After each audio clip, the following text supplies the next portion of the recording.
सभी हमारे महागठबंधन के नेतागण, पदाधिकारीगण, कार्यकर्तागण और सभी आए हुए महान मतदातागण, इतने गर्मी में काफी देर से सभी हमारे अभिभावक, माताएं, बहनें, नौजवान, युवा साथी इंतजार कर रहे हैं और आप लोग आए हैं। सबसे पहले आप सब लोगों का हम धन्यवाद देते हैं, आप सब लोगों का अभिनंदन करते हैं। सभी लोगों का हम आदाब, प्रणाम और सलाम करते हैं। देखिए, डॉक्टर ने आपको सलाह किया है कि आप 3 हफ्ते बेड रेस्ट कीजिए। अरे इसके कारण कैसे अब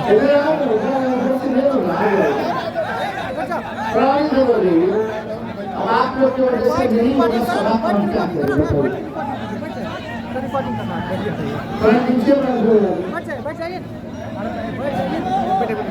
हो गया, दिख रहे भाई साहब, हो गया, इतना भी नहीं। साइड हो गया। देखिए, डॉक्टर ने बोला कि आप बेड रेस्ट कीजिए 3 हफ्ते, जो मेरे कमर की हड्डी में चोट है, इसलिए हमको बैठ करके बोलना पड़ रहा है। लेकिन हमारा शरीर का दर्द, जो बेरोजगारी का दर्द है, उसके आगे कुछ नहीं है। गरीबी और महंगाई का जो दर्द है, उसके आगे कुछ नहीं है। और बेड रेस्ट हमको नहीं, जब तक मोदी जी को नहीं करा देते हम बेड रेस्ट करेंगे। इतना झूठ, बिहार को धोखा दिया गया, बिहार के साथ सौतेला व्यवहार किया गया। आज मधुबनी में हम लोग आए, एक बड़ा काम बता दो जो प्रधानमंत्री जी ने मधुबनी के लिए किया हो।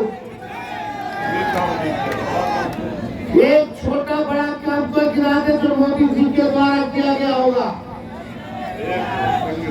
प्रधानमंत्री जी बिहार आते हैं तो बोलते हैं कि हम स्पेशल अटेंशन देंगे, स्पेशल पैकेज देंगे, स्पेशल स्टेटस देंगे।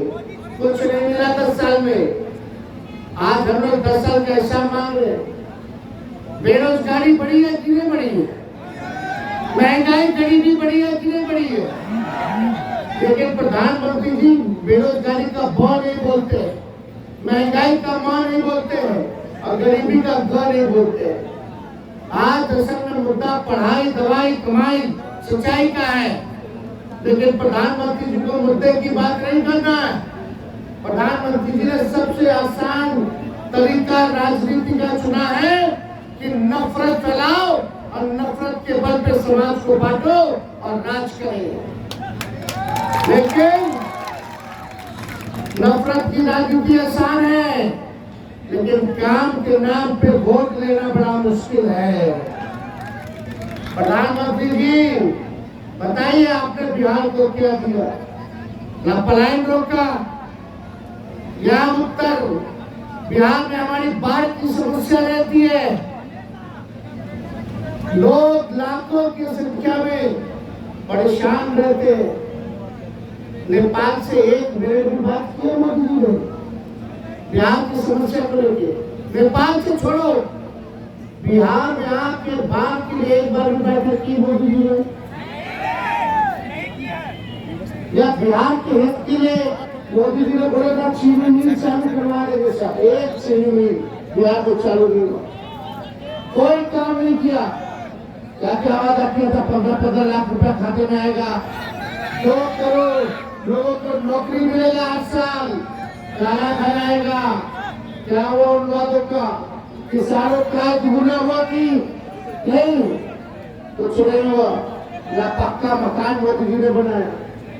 केवल झूठ बोला और कोई काम नहीं किया। देखिए, हमको जब तेजस्वी को 17 महीने मौका मिला तो हमने 5 लाख लोगों को सरकारी नौकरी देने का काम किया और 3 लाख नौकरी और प्रक्रियाधीन है। वो तो चाचा जी मेरे पलट गए, वरना 3 लाख और आता। 8 लाख नौकरी वो भी आ गया पाइपलाइन में। लेकिन 4.5 लाख विभिन्न शिक्षकों को राजकीय कर्मी का दर्जा दिया। हमने IT पॉलिसी बनाया, स्पोर्ट्स पॉलिसी बनाया, टूरिज्म पॉलिसी बनाया, हमने इन्वेस्टर मीट करा के यही समीर सेठ जी इंडस्ट्री मंत्री थे, पूछो 50,000 करोड़ का इन्होंने निवेशकों को बुला के पटना में एग्रीमेंट करवाया कि नहीं करवाया, ताकि बिहार में निवेश करेंगे। तालमी मरकज हो, विकास में टोला सेवक सबके आंगनबाड़ी के मानदेय को दुगना हम लोगों ने किया। जातीय अदालत गणना कराई और 75% हम लोगों ने आरक्षण की सीमा को बढ़ाया। हम लोगों ने 17 महीने में ये काम किया, लेकिन मात्र मोदी जी ने एक काम जो है 17 साल में बिहार में राज रहा।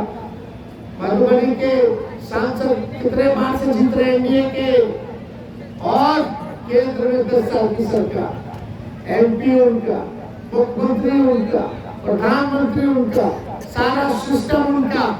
लेकिन मधुबनी में आज भी गरीबी है, महंगाई है, बेरोजगारी है, पलायन है।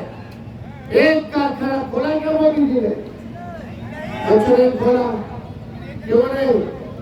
उसने यही असर होता है। आज पूरे बिहार से क्या देश से एनडीए भाग रहा है, हट रहा है। जो कल चुनाव हुआ, कल जितना फेज में चुनाव हुआ है, हम लोग सारी सीट जो है जीत रहे हैं। और हम लोगों ने फातमी जी को प्रत्याशी बनाया। आप लोगों से उम्मीद है कि एक एक वोट सब लोग जो है फातमी साहब को लालटेन पर बटन दबा करके